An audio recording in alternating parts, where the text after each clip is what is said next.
Voor te starten gaat u naar deze 3 streepjes, scrolt naar beneden en klikt u op meldingen.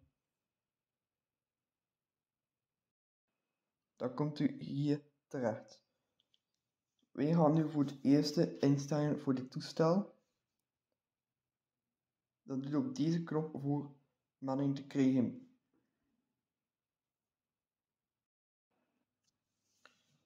Dan gaan we naar het tijdstip van aflevermomenten.